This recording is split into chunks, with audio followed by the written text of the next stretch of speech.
fine, thanks. Thanks for having me, Sean. Comrade Bird. Asot, and it's wonderful to have you on Radio ZDK this very good evening. You are the talk of the town, the talk of the Caribbean probably right now. And so many things are happening, and I'm sure your phone must be buzzing off the hook right now. Well, first of all, let me say good evening to all the listening public, the Radio ZDK on the World Wide Web and by radio, and to you, Sean. It's a very good evening. Pleasure to have me. Thank you. Yes, sir. Well, we're going to get right into it. All over Antigua and Barbuda on the World Wide Web, we're seeing letters being going about. And one of the things that is happening, everybody wants to know what's going on. So let's start it off. What exactly is transpiring, Mr. Michael? You want to sort of set the platform? Sure. I received a letter after 4:30 on Friday afternoon from Comrade Mary Claire Hurst, the General Secretary. And in that letter, I'm sure you have a copy of it. Mm-hmm. I received my constituents in my office. It says that, I'm not to attend the Central Executive meeting, and if I sought to do so, I'll be prevented by law enforcement officers to escort me out of the 46 North Street building. Mm-hmm. That's a pretty strong stance. Just before we go in, has there precedence been set with regards to that from before, Mr. Michael? Never heard of it. Never. Okay. So what are your feelings about the letter from the General Secretary, Mary Claire? Well, first of all, I can't blame the General Secretary. I mean, I feel extremely, very, very disappointed. And Sean, to be honest, truly hurt that a comrade would place her signature to such. Mm-hmm. I mean, Sean, as the elected candidate for St. Peter, I'm entitled as of a right to attend the Central Executive, mm-hmm. not just to represent and advocate for the interests of my constituency. Mm-hmm. But, there's no provision in the Constitution of the Antigua and Barbuda Labour Party that allows the General Secretary or any other member for that fact to exclude me as they've done. Mm-hmm. I mean, after all, I'm a comrade. I'll always be a comrade. There'll be disagreement from time to time within the organization, in any organization, whether it's a business, a political institution, the Labour Party, whatever. Mm-hmm. But indeed, different points of views, Sean, allows for the organization or any organization to grow and develop new ideas and positions. But we must at all time adhere to the framework set out in the Constitution of the Labour Party. I mean, after all, it's not a dictatorship. Mm-hmm. Now, the fact is that what struck me first off from the letter is the fact that there is nothing with there was no section that was cited within the Constitution that would have not allowed you to attend that meeting. Is that the first thing that struck you and made you wonder exactly that this might be more personal than in any other way? I mean, Sean, it's no secret that the comrade leader, the Honorable Gaston and myself, have had disagreements, in the past, and I told the General Secretary in my letter that I responded, that she should not be a minion of Gaston Brown or any, leader. Mm-hmm. We should be really using, offices to address issues between comrades and seeking to bring about a voluntary and peaceful resolution. Mm-hmm. Not just stroking the fires of divisions. Mm-hmm. I mean, but I cannot stand by, Sean, and allow the Antigua and Barbuda Labour Party. That I've been a member since, I was a juvenile. Mm-hmm. For my father, my mother, my grandfather, the late Asot Michael. It's not a Gaston Brown party. It's not an Asot Michael party. Mm-hmm. Mm-hmm. I mean, no one is above the party. Mm-hmm. No one is a king. We are all equal. Mm-hmm. Of course, the Prime Minister's political leader. He's first amongst us. Mm-hmm. We understand that. Mm-hmm. But, your grandfather, V.C. Bird, the late Sir Vere Conway Bird, who held the position of political leader and Prime Minister, and so did Comrade Sir Lester Bird, or late Lester Bird, who died recently, then, they never, ever allowed for the exclusion of others in the party who sought to hold them accountable. Mm-hmm. I mean, the late Reuben Harris, he went on a public platform and said, lock up the key and throw away the key with Bird, with your grandfather. Mm-hmm. Mm-hmm. The party, after all, Sean, belongs to the people of this country, not to no one person, not to me, not to Gaston, not to Chet Green, not to Mary Claire or Max Hurst. Now, one of the things that struck me is the fact that this is a top-down decision. I know from days gone by, you would always consult with the people at large, the members at large, in order to get a consensus or an idea of what the people are thinking. Is it that we have seen a switch asset from what you knew it to be and what it is now? Absolutely, Sean. Absolutely. There was always consultation. Your late grandfather, as I just said, and Sir Lester, always consulted the people, the executive. I mean, I understand, and I was not there, but last Friday, certain members voiced their opinions and they were quickly shut up by the political leader. And you must always have consultation with the rank and file in the Labour Party.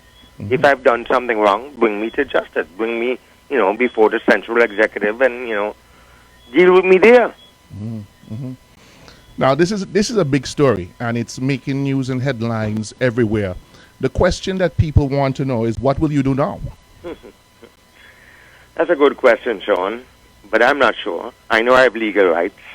I have a current injunction which prohibits what they are doing. I have the option for contempt proceedings or new action maybe. I'm not sure. I don't want to bring our Prime Minister before the court for contempt or Mary Claire or Comrade Hurst, Max Hurst. Mm-hmm. But during the course of this coming week, Sean, I'll take my time. I'll seek legal and political counsel from lawyers, constituents of St. Peter's, and stalwarts of the party, senior members of the Labour Party. And then I'll make a decision. I'm in no hurry, Sean, to make a decision. Mm-hmm. I don't want to add water to this fire. Mm-hmm. I want to make sure. I want to add water to this fire, not gasoline. Mm-hmm. So I cannot invite the leader to be statesman-like, and then, I am different. Mm-hmm. Mm-hmm. Now, there much has come out to do, and it would seem like about 5 individuals are being brought out in the public question of whether they would run again on the Labour Party ticket, which is yourself, Michael Brown, the gentleman from Mucky Duck, Londell Benjamin, Colin James, and I understand that Colin James had, he was pretty successful when they looked out into the constituency and saw him as the better person, but decided that that's not in the interest of the party. Is that what you're seeing going forward, and maybe that is something that departs from what Labour Party was? It is. I mean, absolutely. If you read the Constitution of Labour Party, there's no such thing about no scientific polls. If there's more than one person who wants to represent a constituency, the branch of that respective constituency first has to meet, determine, who are those candidates, send that list, a short list, to the central executive. And then the leader has been, doing this via polls. He did the last election, did it in 2009, 2014, and 2018. I mean, that's how he was able to choose Comrade Maria Brown over Comrade Michael Freeland in the Rural East constituency where you were contending. Mm-hmm. And in other constituencies too, but there's no provision in the Constitution for polling. Mm-hmm. Mm-hmm. And it also depends on the questions that are put forward that will determine the outcome of that poll, isn't that so? Of course. Of course. Right. Now, that leads me into another question. Now, you have a history. You're coming from a history, and many people don't understand. Maybe you should give a little bit of a history of your family background and intertwining and what is happening within the Labour Party. I'm pretty sure, I said, that there are many people that are not happy and are not at ease with this decision right now. Maybe you should give that to the public. Well, Sean, I mean, I don't think I need to go into much detail. I mean, the stalwarts of the Labour Party and the Antigua Trades and Labour Union knows the history from my grandfather, the late Asot Michael, from 1959, when he was, side by side with V.C. Bird, fighting the colonial masters, the English people. And then my late father, Patrick, my dear mother, Josette, who is still alive. I mean, every single Labour Day, my father was the only merchant in town, the only businessman. In those days, we called them merchants. Mm-hmm. That used to, dress up myself and my 2 sisters every single Labor Day and march us from, the West Bus Station right up to North Street. Mm-hmm. And then we go to Fort James. Mm-hmm. I mean, it's a very strong history of the Michael family and the Labour Party and the Bird family. Mm-hmm. And in fact, that same Hello? Go ahead. Go straight ahead. Yes, the same house where they're saying that they threatened to have me escorted by law enforcement officers, the 46 North Street building. It was my dear father who transformed that place. And it was a wooden building, as you know, and made it a concrete building made out of blocks and so forth. He was instrumental in helping the late Sir Adolphus Freeland, as the General Secretary at the time, to transform 46 North Street into what it is today. And, you know, I'm very, very hurt about this letter. I mean, the tone of the letter, you know, I can't tell you how hurt I am, so I can well imagine, but the question is the Labour Party, you know, today departing from the foundation and what you knew it to be, and which you have been a very integral part over the recent years? Of course it is. Of course, it's like a kingdom with a king, you know, and that has never been so under Sir Conrad Bird or Sir Lester Bryan Bird. You know, none of those persons ever, you know, had in their minds that any comrade could be excluded, not just, you know, because they wanted to hold them accountable. You know, I mean, come on. Comrade Gaston Brown is the leader. He's the Prime Minister. I still have respect for him. He doesn't have none for me, but so be it. He met me in this party. And Sean, you will remember, he embraced me as his brother. His brother in arms when seeking to attain leadership over Sir Lester Bird, my surrogate father. I mean, I did not support Gaston Brown because I had any ill feelings or malice or anything towards Sir Lester. But I thought that, you know, the time had come. Sir Lester's health was, you know, not in the best. And I supported him. I thought at that time I made the best decision. You know, but I guess now, you know, I've raised certain questions in the public domain just recently in Parliament. I asked him to be more statesmanlike, more caring, more loving, you know, tone down his rhetoric in terms of the mandatory vaccinations and appeal to the population at large. I said, Mr. Prime Minister, you represent all the people. UPP, ALP, white, black, Chinese, red, green, whatever it is. And I guess, you know, you can't criticize him, even constructively, which I've sought to do. I've never toned down the Prime Minister. I've never, you know, sought to, you know, bring him into disrepute or my party. So these litigation matters and Asot, because of the goodwill you've had within the Labour Party and your history and where you have come from, why wasn't this dealt with on a more quiet basis, which was what used to be done in the past, and it was not brought to light? Why was this being brought in the public domain rather than being dealt behind closed doors? I'm not sure. I wouldn't be the person to answer that, Sean. You'd have to pose that question to the General Secretary, to Max Hurst, and the political leader. Because what is happening here with these matters, including the litigation matters, wouldn't be injuring the parties and the parties' prospects at the next polls? Well, let me say this, Sean. Litigation matters can never injure a party. It is the unlawful actions of the party heads that is injurious to the party. It is the litigation that holds our leaders accountable, Sean, and forces them to adhere to the democratic principles and principles of natural justice, which we are all entitled to. I mean, come on. Each person has the obligation to hold his neighbor accountable. And I have the obligation to show that my party, that I'm a member of, adheres to these well-established principles in a civilized, democratic society. I mean, you know, I'm well aware that I initiated court proceedings against, you know, the General Secretary, the political leader, the tribunal chairman. But, Sean, I did so because I considered that they all acted unlawfully towards me as a member of this party. And, you know, the truth is, the High Court so far has agreed with me. And the High Court of this country has ordered them by an injunction nearly a year ago from taking the actions that they seek to persist in taking. But they're totally disrespectful of the High Court judgment, the injunction. And Sean, you know, you study law. It is my constitutional right to seek redress from the courts against wrongs against me by any person. Come on, none of us are above the law.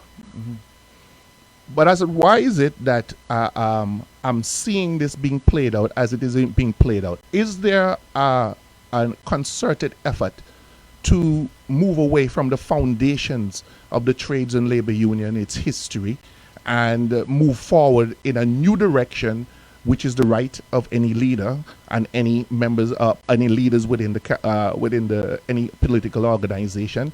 Is there concerted effort, and maybe you are that key link, as well as maybe some others that would link it to the past? Could we say that? Could we make an argument for that? Yes, we can. We can. And I just want to remind them of my comradeship, my burning desire to have these matters settled in an amicable way, in a peaceful way, Sean, in keeping with our comradeship and the historical oneness of our organization. I just want to caution them, we must not let outsiders come in and destroy from within what we've built up over the years, the decades. I mean, come on. It is for this reason that I'm asking the political leader just to pause. Take legal advice, look around, listen to comrades, and let us hold our party together. Because, Sean, in recent times we've departed from our comradeship, and we have aligned with personalities.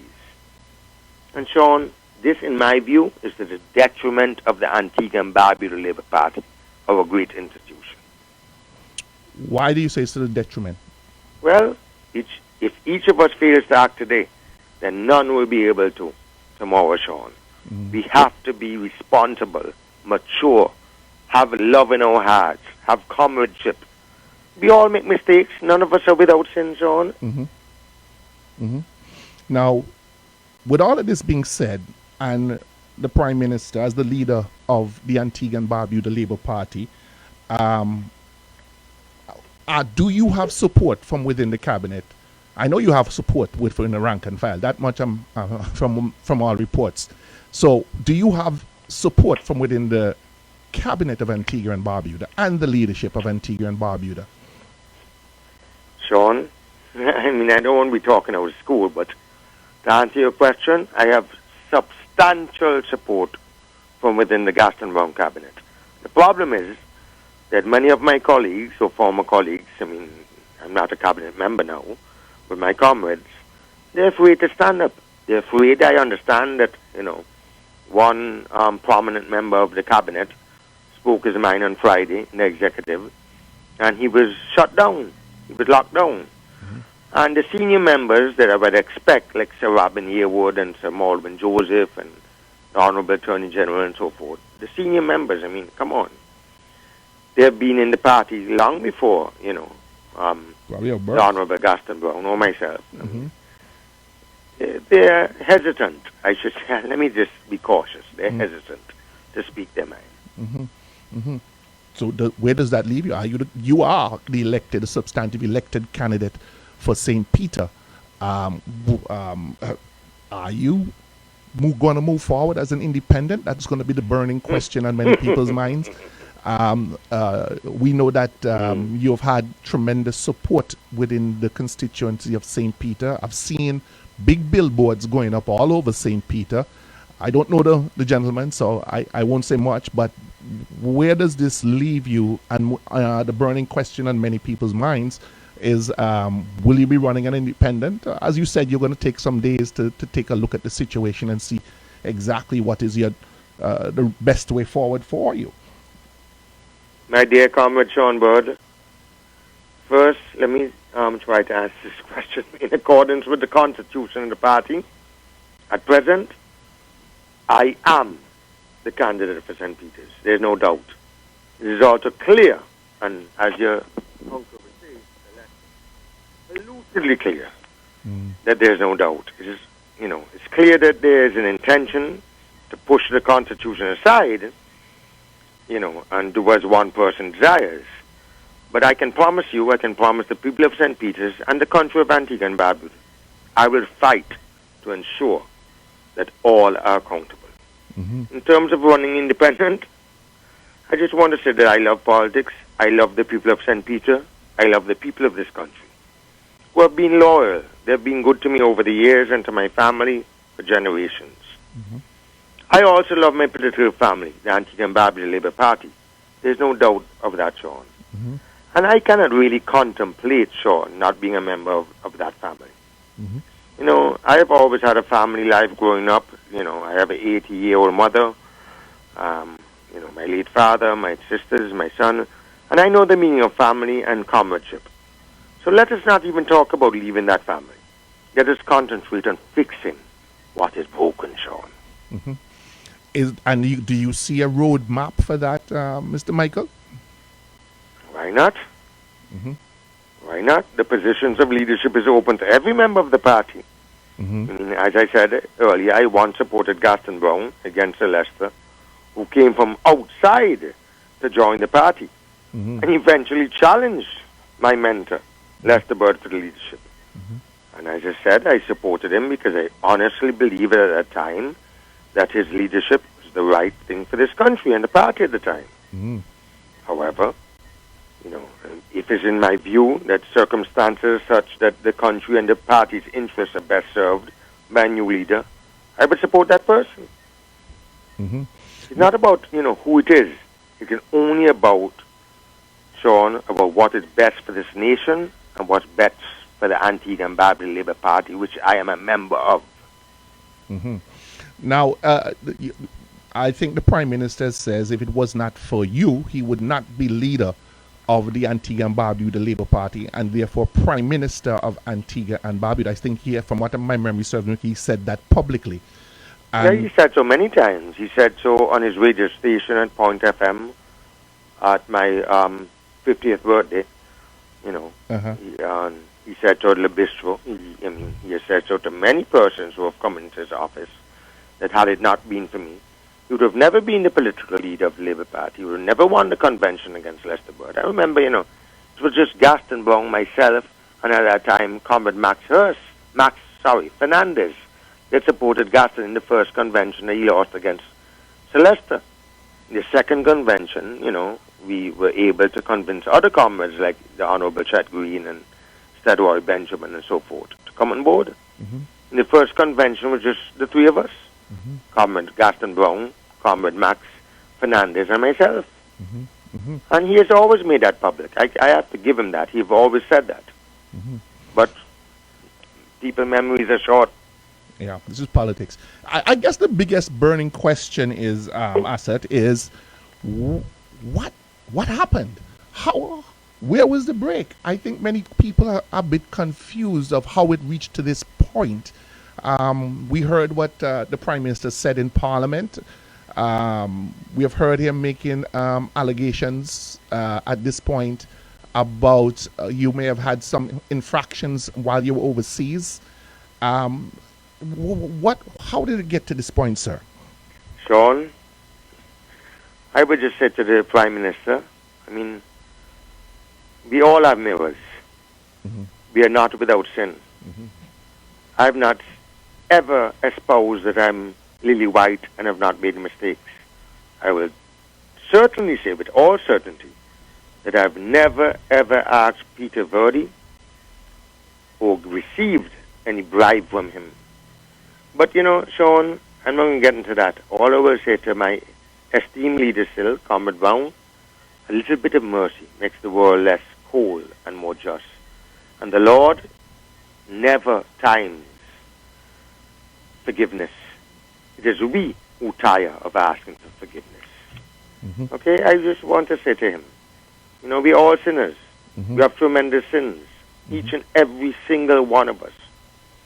But how can we possibly feel part of, God's kingdom if we don't have brotherhood, love in our hearts, forgiveness?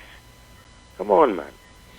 Now this topic is going to be so burning. Obviously, the phone lines, the talk shows will burn up because many of your comments will be weighed, and many of what you are explaining will be brought. The political spin will come into play.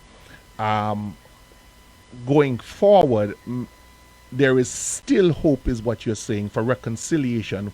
That's what I'm hearing in you. Yes, I would like reconciliation and peace, forgiveness, love. The scripture says, Lord, here I am with my sins. Is one of you here without any sin? Anyone? Come on. Now we all carry our sins with us. Now, there are two aspects from what I'm seeing that's happening within the Labour Party, is that you have those who represent the Labourites, and you have the new ones who are coming in who do not understand the history or the trials and tribulations that the party has gone through. So the question for you is that where your support lies with the laborites and those that have just arrived? In both. I would say both. Even the newcomers, even, like Comrade Darrell Matthew and Comrade Melford Nicholas and so forth, who came from other, organizations, whether it's the ONDP, whatever it's called, OD, whatever, and the UPP. Mm-hmm. I have their support, my brother, but they have to be quiet. And I respect that.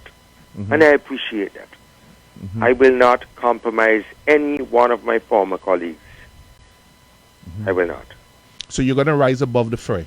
Of course. Mm-hmm. Of course. Mm-hmm. And I will not ever be cursing my institution, my leaders, or any member of my party. I'm a member of this great institution. There must be reconciliation. There must be reason. Come on. There's got to be love, forgiveness. Mm-hmm. You can't just be behaving like this, like it's a dictatorship and a one-man thing. It cannot be so. Yeah, but we have a constitution, Sean. Now that begs that's a big question there. That there is a constitution, but from the letter that I'm seeing circulating and I've read, there's no section that was cited. I think much of it came after the fact that you made certain public utterances, and there was a decision by the leader of the Antigua and Barbuda Labour Party that he said publicly that once he's leader, that you will never ever run on his ticket. Those were his words. No, it's not his ticket, my brother. But that's what he said. The ticket belongs to the Antigua and Barbuda Labour Party, and the constituency belongs to the people of St. Peter. So unless and until the people of St. Peter decide they don't want Asot Michael, he can't decide that. Mm-hmm. It's not a one-man decision. But There's never been. Mm-hmm. But And if, Sean, go let ahead. me make this point again. Go ahead. If I have to utilize the courts to take my grievances towards the courts, to get my rights or the wrongs righted against me, I will so do. Mm-hmm. It's not that I want to ridicule my party. It's not that I want to, wash our dirty linen in public. I love the Labour Party, but I have to protect my constitutional rights. I represent people. I won 4 general elections, Sean. Mm-hmm. 2004, when we only won 4 seats in the House of Representatives. 2009, 2014, 2018. And I won convincingly. Last election, I got nearly 80%, 79 point something of the popular vote. I mean, I just can't walk away from my people like that. Because our political leaders say, he will never run on the Labour Party ticket. It's not his ticket. Mm-hmm. The Labour Party does not belong to him or me or anyone else. Mm-hmm. That's my position. Now the question is, now we know that the Prime Minister is caustic and very brash in his approach. And you can basically describe him as like to bully his way into situations. We've heard it it comes out on Saturdays, it comes out in the Parliament, it comes out when he's giving interviews. So the question remains, the Honourable Member for St. Peter, what would be your course of action in a situation like this? Let's say he gets the party, and you know the machinations of the party. You know it better than anybody else, as far as I'm concerned. The machinations of the party to say that how they will eject the Honourable Asot Michael from the Antigua and Barbuda Labour Party. I don't know what grounds, but let's say he gets that done. What happens?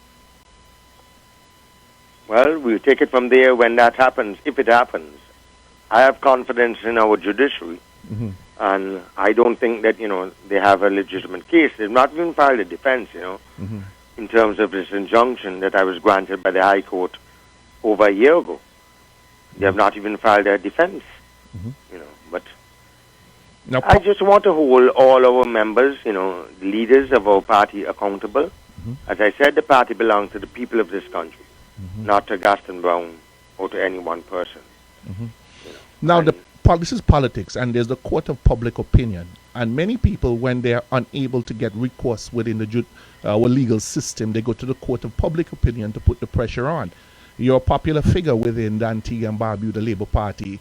who understands Labour Party, and then there are others that may not quite understand. Obviously, they'll be looking for their bread and butter. So then there is bound to be a division, Asot. It's a ticklish situation, and we have never been here before, to the best of my knowledge. I hear people quote different situations, but this one is particularly troubling, knowing your history within the Labour Party. So tell us, is it possible for the fences to be mended? The others are saying that there could be backdoor discussions going on. I don't know.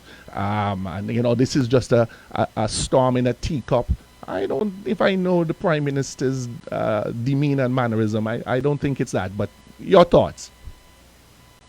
I can't speak for the Prime Minister, sir.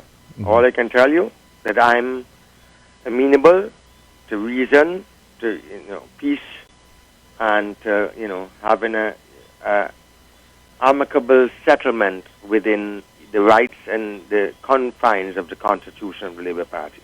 Mm-hmm. Yeah, I would prefer that rather than even going to court. Mm-hmm. But as I said, I will have to do what I have to do. Mm-hmm. The Prime Minister seems hell-bent on his position. Senior members of the Labour Party, won't call names, have gone to see him in the past. And he's still hell-bent on that position. Mm-hmm. We'll take it from there, Sean. We will see how things unfold. All I can say to the people of St. Peter's, Asot Michael be warning. Asot Michael is still the duly elected representative of St. Peter on the Antigua and Barbuda Labour Party ticket. If the court so decides that, they don't want to interfere, because sometimes, courts really don't want to interfere in the machinations of a political organization. Mm-hmm. We'll take it from there. It's too early. As I said, I don't want to speak about running independent or anything like that. Mm-hmm. I'm part of a family. I belong to that family. Nobody's going to cut that umbilical cord. Mm-hmm. Mm-hmm. You can go and call Wiggly George, Comrade Sean, and ask him the contributions of my father, not just to the Labour Party, but to the Antigua Trades and Labour Union. Has that been taken into account, Asot, by the members of the history and what your family has done from the foundation? Maybe many of the ones that have just come in do not understand quite clearly and are more looking out for their own interests. Do they understand? They understand fully, Sean. Mm-hmm. They understand fully. Mm-hmm. Anyway, sir, yes? I would like to thank you profoundly for this kind interview tonight, the time you allotted me on your radio station. I want to say that I gave you the privilege, because all the media around the Caribbean is calling me, Dominica, the Barbados Advocate, all of them,